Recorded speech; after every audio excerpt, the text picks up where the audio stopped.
Zeal Education Society, redefining excellence.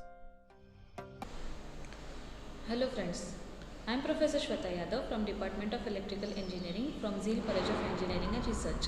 Today we will see an application of operational amplifier as an integrator circuit. This is a very vital application as this integrator circuit will be used in many of the applications like analog to digital converters or wave shaping circuits or in many analog computers. So now let's see how this operation amplifier circuit can be used as an integrator circuit. We will derive an expression for it. Okay. So first of all, I will draw a circuit for op-amp as an integrator.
Okay, so this is a circuit using an operational amplifier. Here I have used this circuit in an inverting amplifier because I have given an source voltage to an inverting terminal. Okay, and capacitor here is an feedback element and resistor R1 is a input element. Okay, given here.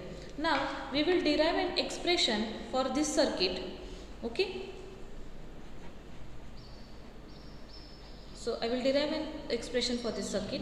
Okay. So for example, at this node V1, okay, here first of all I will explain that here I have given an Vin voltage to an inverting terminal along with this resistance R1. So current flowing through this path is I1. Here is V2. Okay. So this will be 0 because I have not provided any external voltage here. As I have told, this is a feedback capacitance or a feedback element I have given as a capacitance CF. So IF will be the current flowing through this capacitor and I will calculate this as a VC. VC will be the voltage across this capacitance. Okay, here is an output voltage and these two are the saturation voltages given. So now at this node I will apply a KCL. So apply Kirchhoff's current law here. So at this node it will be I1 is equal to IF plus IB and here bias current is approximately 0, okay, due to the virtual ground here. So IB will be 0, then I1 will be equal to IF here. Now I will derive an expression for I1 and IF. So for I1, here is an I1 current flowing. So V by R. So voltage is nothing but V in minus V1 upon R1. So V in minus V1 upon R1 and IF will be, and IF here will be capacitance, means across capacitance into dVc by dt. So CF into dVc by dt. Okay. So I have derived I1 and IF here. Now dVc, what is the VC voltage? It will be V1 minus V0. So here IF is equal to CF d into V1 minus V0 by dt.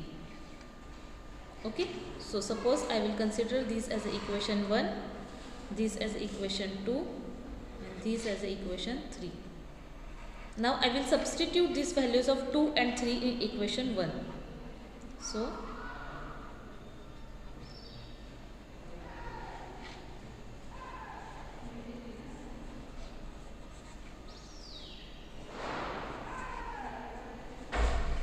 in equation 1, so that will become here. So V in minus V1 upon R1 is equal to CF into d V1 minus V0 upon dt.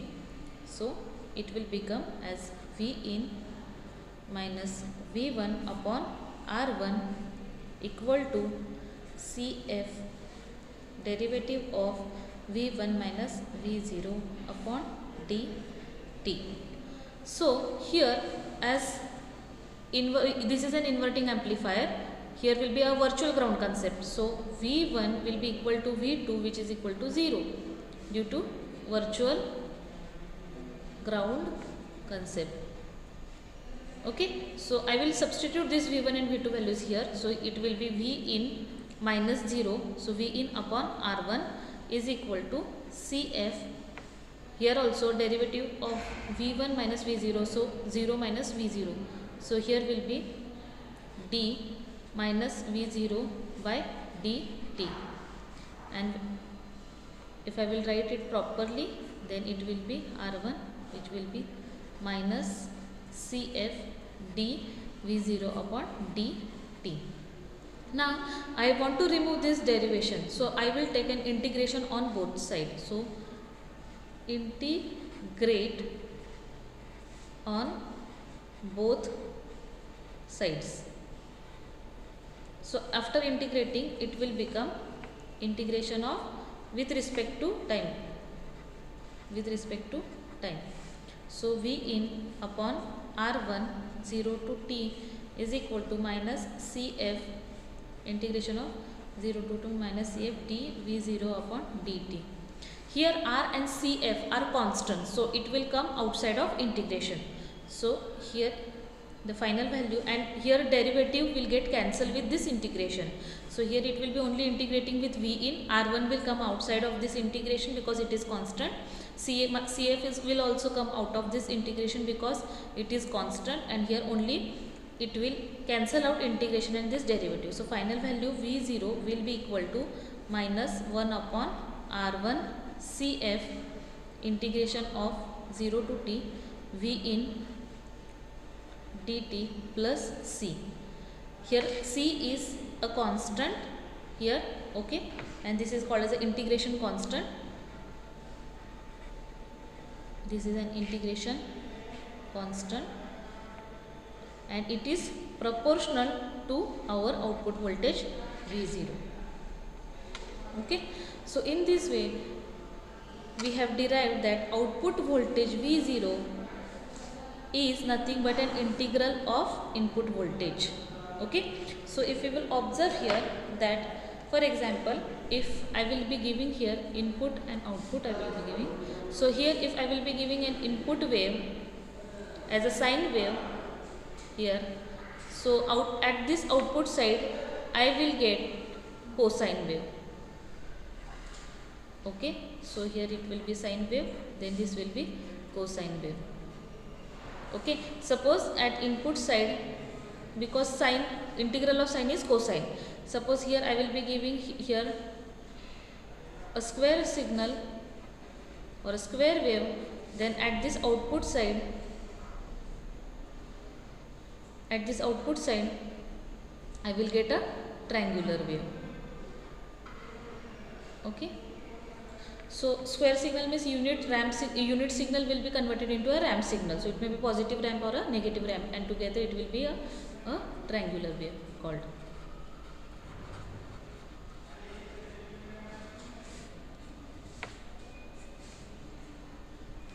Okay, so in this way we have got an output. So here V in is an integration, and output voltage, whatever output wave I will be getting at this point, will be the integration of the input wave.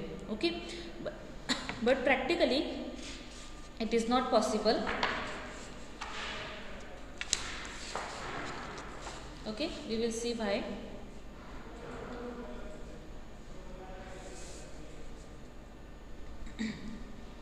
But practically it is not possible.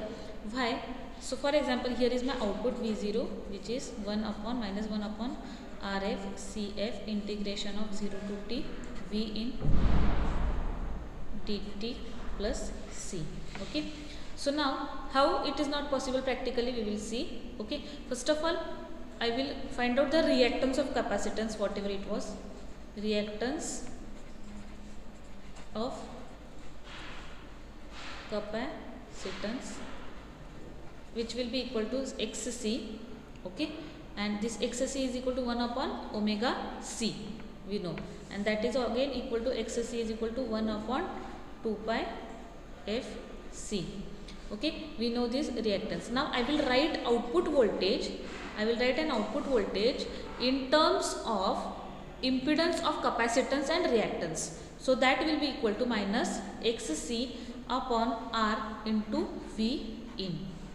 Okay, so this is our output voltage in terms of our impedance of capacitance and resistor. So here this, if I will compare this equation, so it will be V0 is equal to A into V in, right? So A will be equal to now minus XC upon R. Okay, gain will be equal to minus XC upon R. So again I will simplify it. So gain will be equal to XC is what? 1 upon 2 pi FC. So minus 1 upon 2 pi FC into R. Okay, so now here if you will observe properly, if my frequency is less, then gain will be high, as these are inversely proportional. Okay, because all others are constant here.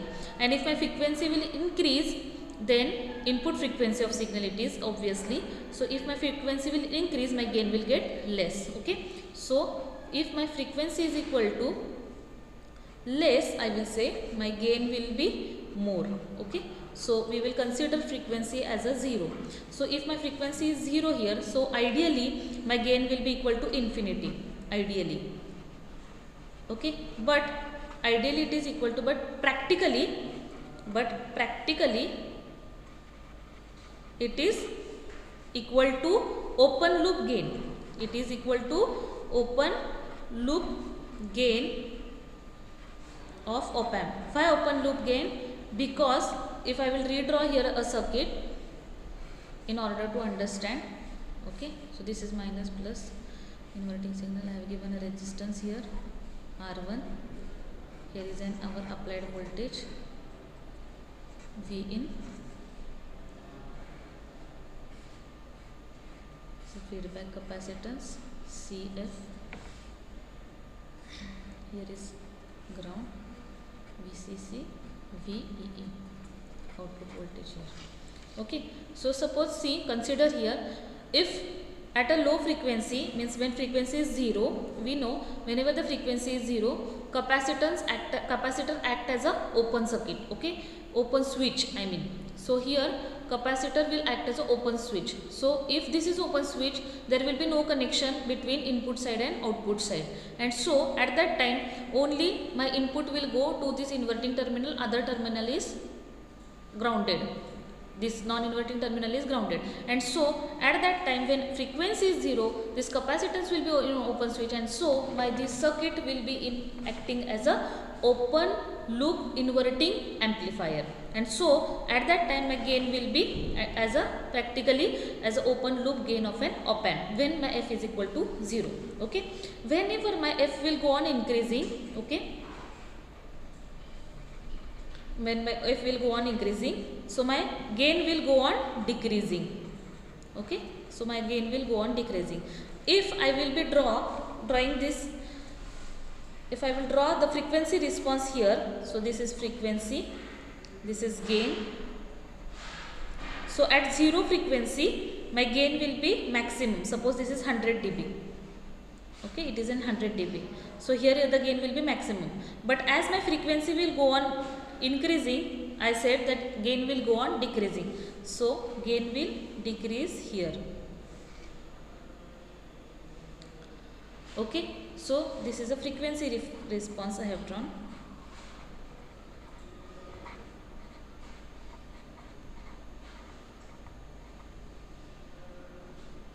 Okay, so this is a frequency response for our gain and frequency of our this circuit. Okay, but now suppose I have took this frequency in this middle. Okay, suppose I will be taking this frequency. So here also there will be a saturation or a distortion. At this frequency also I will get a saturation and distortion. Why?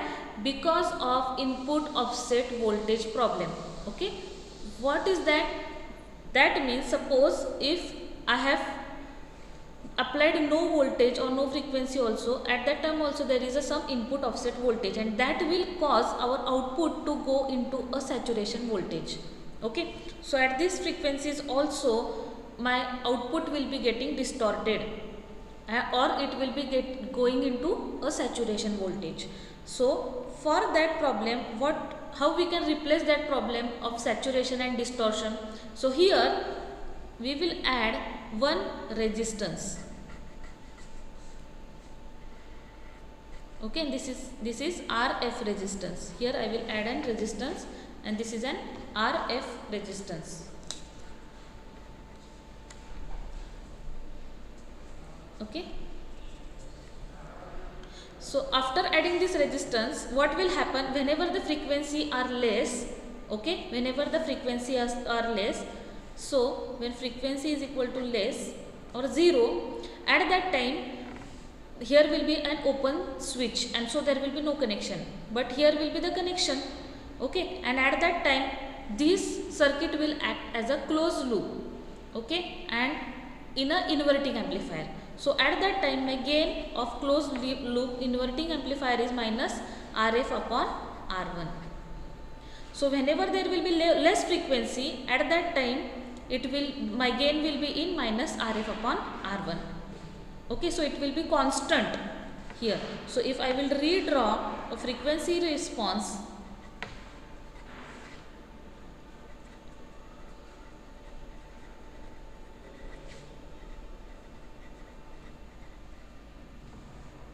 this is frequency, this is gain. So instead of this, now due to the addition of this resistor, my gain will be constant, okay, over some frequencies or low frequencies, and after some frequencies it will get decreased. It will decrease by 20 dB per decade. Okay, so this will be the frequency. I will be calling this as a frequency FA, and that will be a cutoff frequency. So here my gain is constant. So my here gain is constant, okay, which is RF upon R1. So this will be RF upon R1.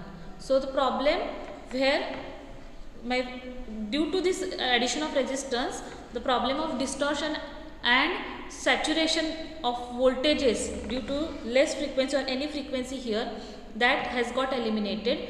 Why? Because here due to the addition of RF, my gain or input offset voltage will be the multiples of only this gain. Okay, whatever the input offset voltage will be coming, that will be multiples of only this gain. Okay, and so it will not go into saturation, there will be a constant gain. Okay, and after certain frequency it will go on decreasing. So if you will observe this, it is like low pass filter. Okay, and FA is nothing but a cutoff frequency.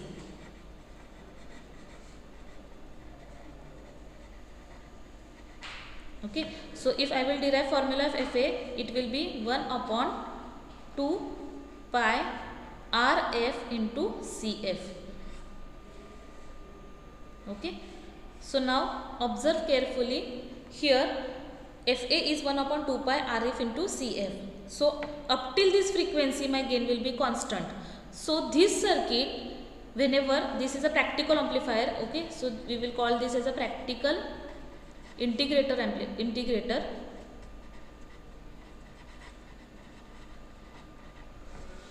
So now this circuit will act as a practical integrator now, and at that time whenever my frequency, here input frequency will be less than FA, at that time this circuit will be acting as a open inverting open loop inverting amplifier only. Okay, so whenever my frequency, input frequency, I will call it my input frequency is less than FA, this circuit will act as a open loop. Now it will be closed loop due to this RF, so it will be inverting, simple inverting amplifier. Okay, and whenever my input frequency will be greater than FA, then it will act as an integrator. Then it will act as a integrator circuit here. Okay, so now after this frequency also, if more I will increase my frequency. So if I will increase my input frequency more than FA, okay, so it will degrade by 220 dB. So it is degrading by 20 dB per decade, and so it is, as it is decreasing, once here it will become 0 dB per 0 dB. Okay, so this is called as a FB frequency now. Okay, so now this FB frequency will be equal to 1 upon 2 pi RCF. So this is a frequency where I will be getting a 0. So in order to work my integrator properly, my frequency of input signal will be in between of FA and FB. Okay, so this frequency will be in between FA and FB. So this is only a frequency response for integrator. Okay, for frequencies less than for frequency greater than FA and frequency less than FB, at this frequency my circuit will act as a proper integrator. Okay, so generally my FA value should be in this way, 10 times. So my FB, so my this FB will be 10 times more than FA. Okay, for this proper integrator. Okay, and T means input time of our whatever wave we are giving here, sine wave. Okay, so that should be greater than this constant. So to work properly our circuit as an integrator, our this time should be greater than RFCF. Okay, so in this way, this is a practical integrator circuit. Also I forgot here that we may add this here one resistance to avoid input bias current problem. Okay, this resistance will be added to avoid input bias current problems. Okay, so this is a practical circuit of our integrator which we are using by op-amp. Okay, this is a practical circuit of op-amp as a integrator. So I hope students you have understood these lectures, and thank you so much. Zeal Education Society, redefining excellence.